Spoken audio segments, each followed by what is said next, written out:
ҳазрати Али разиаллоҳу анҳумо аз хурдсолишон ислома қабул карданд ва аз хурдсолишон дар тарбияи пайғамбари гиромӣ буданд. ба кадом хотир ҳадисошон аз ҳадисҳои ҳазрати абу ҳурайра разиаллоҳу анҳумо кам аст? барои он ки ҳазрати Али халифа буданд, алал хусус дар замони хилофаташон бо сиёсат машғул буданд. одаме ки бо сиёсат машғул аст аз дин, аз таълимоти шариат дуртар мешавад нисбати он одаме ки дар масҷид мешинад шабу рӯз ба таълим машғул мешавад. агар қудрат дошта бошад банда 12 соат барои мардум фақат шариат расонад, яъне дар як шабона рӯз, дар муддати 10 сол хеле илм мерасонад.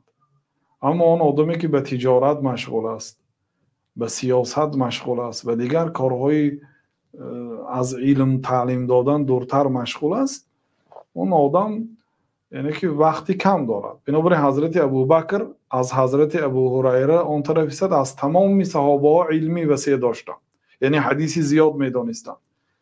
ҳазрати абу саиди худри муки ва кана абу бакрин аъламана дар саҳи бухорӣ аст. ҳазрати абу бакр олимтарини мо буданд, аз ҳама ҳадиси зиёд абу бакр медонистанд. ки барои чӣ ривояташон кам аст? барои он ки замоне ки зинда буданд ҳамеша дар паҳлӯи расулуллоҳ саллаллоҳу алайҳи васалам буданд ва дар паҳлӯи расулуллоҳ саллаллоҳу алайҳи васалам хомӯширо риоя мекарданд. пайғамбар гап мезанад онҷо. вақте ки халифа шуданд 2 сол 61 сола буданд, пайғамбар саллаллоҳу алайҳи васалам аз дунё гузаштанд. 2 сол роҳбари мусулмонҳо шуданд ва беҳтарин роҳбар дар ин дунё баъди расулуллоҳ саллаллоҳу алайҳи васалам буданд. ва дар муддати халифагишон, яъне ҷойнишини пайғамбар саллаллоҳу алайҳи васалам дар имоматии мардум, яъне имомат ба маънои пешвои мусулмонҳо буданд, роҳбари мусулмонҳо буданд, амири мусулмонҳо буданд, машғул ба умури сиёсат буданд.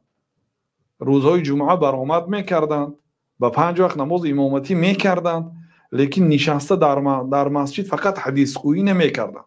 бинобар ин ҳадисашон кам аст, лекин ҳадисҳое ки ҳазрати абу бакр медонистанд ягон одам намедонист.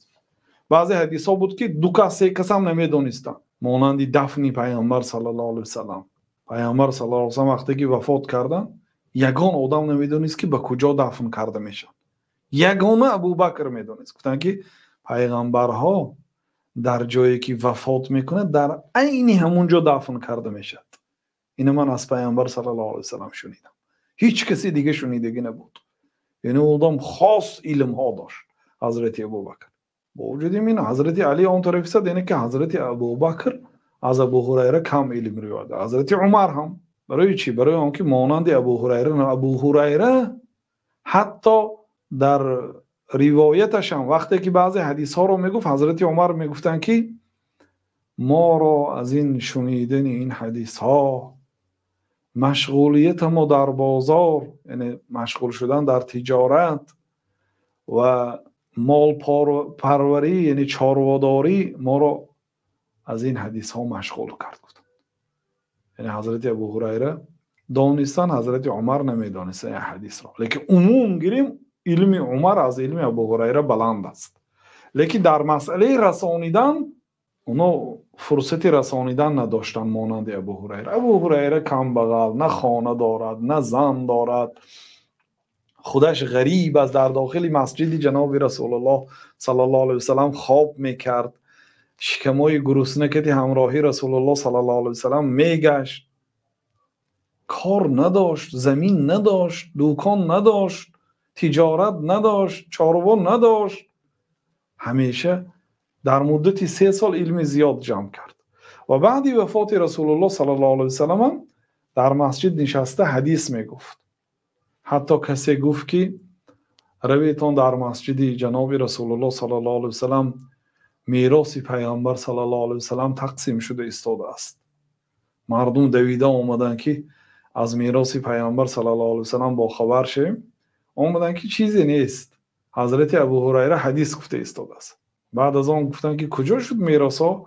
گفتن که آخر حدیث از پیامبر صلی الله علیه و سلم که نحن جماعت الانبیاء لا نورث، ما پیغمبرها میراث نمیگذاریم. ما ترکنا صدقه، از پیغمبرها اگر یگان سوم پول مونه او صدقه حساب میشه، برای بیت المال، برای عمومی مسلمانان خیر کرده میشود. پیغمبرها لا نورث دینارا ولا درهما، ما میراث نمیگذاریم دینار و درهم. پیغمبرها علم میراث میگذارند. فمن اخذه اخذ بحظ وافر، کسی که اگر میراث پیغمبری را گیرد اون نصیبی فراوان را گرفته است. یعنی کسی که گفت که روی در مسجد میراث پیغمبر صلی الله علیه و سلم تقسیم شد، مرادش این که ابو هریره حدیث میگفت رو مردم. بعد ابو هریره تا زمانی که امیری شهر شد و راهبر شد و زندار شد و پولدار شد و خانه‌دار شد، تا اون وقت پر شب و روز عموما حضرت ابو هریره تا آخر حیاتش مشغول به حدیث بود. بنابراین راوی اسلام، راوی رقم 1 حساب میشد. یتیم بود. الله تعالی از ابو هریره راضی شود.